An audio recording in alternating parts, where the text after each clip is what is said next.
kan sebagian yang ada di dalam statement kemarin bahwa dikesankan warga masyarakat sekitar itu juga termasuk orang-orang yang terbahagiakan dengan datangnya kedudukan saudara kita Bahar bin Smith dan kawan-kawan. Karena apa? Klien Anda, Pak Adin, itu dianggap orang yang memang tidak disukai oleh warga sekitar. Nah, saya minta penjelasan, kan salah seorang warga ya, kita langsung minta penjelasan salah seorang warga yang mungkin insya Allah bisa mewakili dari warga yang lain yang berdekatan. Mohon penjelasan tentang kebenaran statement tersebut supaya ada perimbangan saja ya. Mohon penjelasan dari, mohon lupa diperkenalkan saja namanya ya. Baik, saya Ibu Max. Saya warga di Riverton. Kebetulan kami dekat dengan rumah beliau, dengan rumah Pak Adin. Apa yang kami ketahui bahwasannya Pak Adin mendapatkan serangan seperti ini, kalau disampaikan Pak Kiai tadi, sebetulnya Pak Adin adalah warga yang baik, warga yang beberapa waktu lalu adanya perubahan kenaikan di IPL, sehingga beberapa warga yang merasa keberatan. Mohon IPL tahu? Kan wajib untuk klaster, biasanya kita untuk keamanan, ketertiban, kebersihan, nah seperti itu. Beberapa warga ada yang tidak setuju dengan besarannya, sehingga Pak Adit justru membantu beberapa warga itu, yang saya ketahui seperti itu. Dan kepada beliau sendiri yang saya kenal, bahwasannya beberapa tahun ini beliau benar-benar mempunyai jiwa sosial ya. Beliau punya kegiatan sosial yang beliau berikan. Salah satunya adalah ke perguruan karate. Kebetulan saya adalah anak pendiri karate yang saat ini juga terzolimi oleh beberapa perguruan. Namun beliau sebagai pembina, sebagai penasehat hukum kami, beliau sungguh mempunyai jiwa sosial. Kegiatan sosial kan kegiatan non profit ya Pak, sehingga ya disitulah beliau sangat membantu kami seperti itu. Dan untuk beberapa warga yang dibantu oleh beliau ini mungkin bisa juga diberikan kesempatan ruang untuk beberapa warga menyampaikannya Pak Kiai. Itu yang saya tahu tentang beliau Pak. Saya tambahkan jadi di dalam rekaman video yang beredar di YouTube itu, di sana terekam ada salah satu video di sana merekam ada dua orang yang disebut sebagai ketua RT. Ada di sana ketua RT 1 dan ketua RT 2. Sana mengeluarkan statement atau pernyataan bahwasanya warga sangat senang dengan kejadian Bahar bin Smith menyerang rumah Bapak Adin Arifin. Karena apa? Karena banyak warga yang tidak senang dengan Bapak Adin Arifin, jadi dia ngedompleng di kejadian itu. Nah, perlu saya tegaskan di sini, saya berharap sekali Pak RT yang bersangkutan atau Pak RW ada di Zoom ini atau menonton live streaming ini, dan perlu saya ingatkan bahwasanya pernyataan dari Bapak tersebut telah mencederai atau telah melukai nama baik klien kami. Dan kami berharap besok atau lusa atau di waktu yang telah kita sepakati itu kita janjikan bersama-sama, setelah acara ini nanti kita akan membuat pertemuan di mana fungsi pertemuan itu untuk memulihkan nama baik Bapak Adin Arifin. Dari sekarang saya ajukan pertanyaan kepada Bapak RT yang bersangkutan, Pak Fajrudin.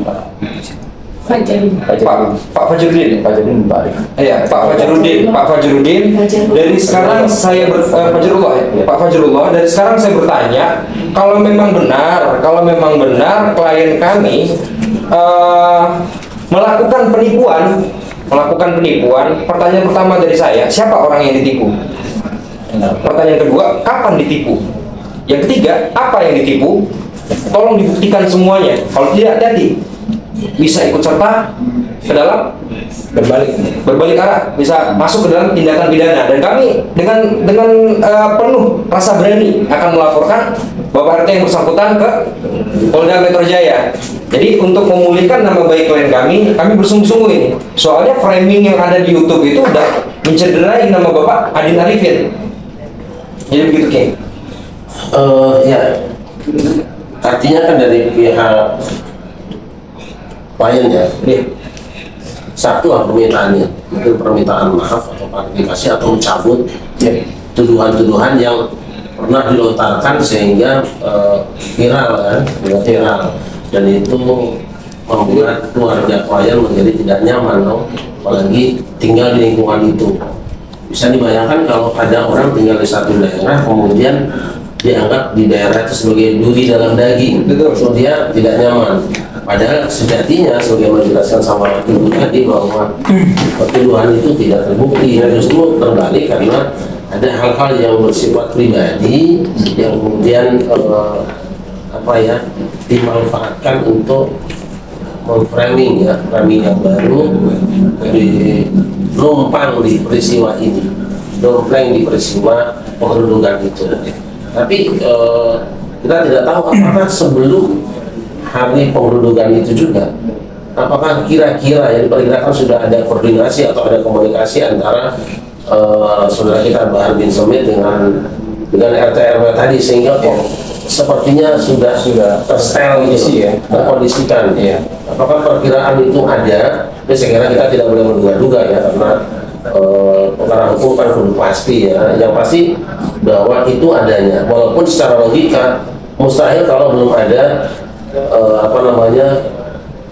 komunikasi sebelumnya di saat yang sama, di waktu yang bersamaan, kemudian statementnya kok klik gitu loh, ya kan?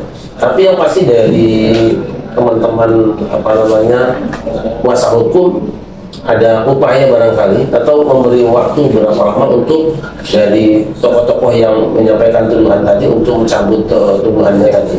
Boleh saya tambahkan atau kayak jadi kami akan mengulang lagi peristiwa ya tadi yang terputus yang kronologis ya. Jadi tadi Bapak Adin Arifin yang telah menghubungi dari Kapolres Kabupaten Bekasi ya, Depolsek Tambun ya kan, untuk kami akan menemui saudara Muhammad Asad di Polsek, tapi kami tidak akan mau bertemu dengan saudara Bahar bin Smith karena tidak ada urusan apapun kan. Jadi di Polsek tersebut kita bertemu Bapak Adin Arifin dengan Muhammad Asad ya kan. Jadi kita langsung tabayun di situ tuh tanggal 17 Maret 2024 ya. Sehingga menghasilkan apa? Menghasilkan pertemuan di situ, menghasilkan sebuah perjanjian perdamaian di situ. Bahwa kalau ada pihak-pihak yang tidak puas atau bisa melakukan tuntutan apapun di situ. Jadi sudah clear lah. Kami anggap sebenarnya hampir clear di situ. Nah, permasalahan yang muncul itu, framing ini muncul setelah tanggal 17 Maret setelah perjanjian perdamaian itu terjadi ya. Kok akun-akun YouTube itu membuat viral semuanya. Nah, inilah makanya kami ada di sini untuk menjelaskan dan klarifikasi untuk memulihkan nama baik Bapak Adin Arifin. Ya, kami lihat di sini ada 800.000 orang yang menonton, 300.000. Nah, di framingnya Syed Habib bin Smith ini memframing seakan-akan Bahar bin Smith ini seakan pahlawan membela seseorang, seorang warga yang ditipu, berkodok ahli agama dan macam-macam. Ini semua fitnah, padahal kami sudah selesai di pertemuan 17 Maret 2024 seharusnya.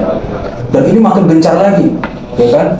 Wah, jadi di situ di netizen juga memberi dukungan di dalam komentar, ayo hajar aja seperti ini. Ini sangat mencederai rasa keadilan dan ini sudah benar-benar fitnah yang harus kami luruskan di sini. Dan akun YouTube ini tidak berhenti sampai di situ. Ada lagi yang di-share lagi di situ. Dan kemudian sebelum kami membuat somasi pada tanggal 21 Maret 2024, ada lagi dari media online ya, menulis, memframing dengan bahasa menyebutkan nama Adin Arifin. Itulah yang menjadi masalah. Kenapa kami hadir di sini gitu. Ya. Akhirnya tanggal 21 Maret 2024 sebelum kami membuat laporan, kami membacakan somasi yang diwakili oleh Bapak Hari pribadi ya di situ. Kami memberikan waktu kepada akun tersebut untuk memberikan klarifikasi dan Bahar bin Smith juga untuk memberikan klarifikasi yang sebenar-benarnya terhadap fitnah ini, ya. Tapi tidak digubris, dan akhirnya kami anggap dengan waktu 1 minggu tidak ada akun YouTube atau konten tersebut tidak di take down dan tidak ada klarifikasi, kami membuat laporan pidana yang diterima pada tanggal 1 April 2024.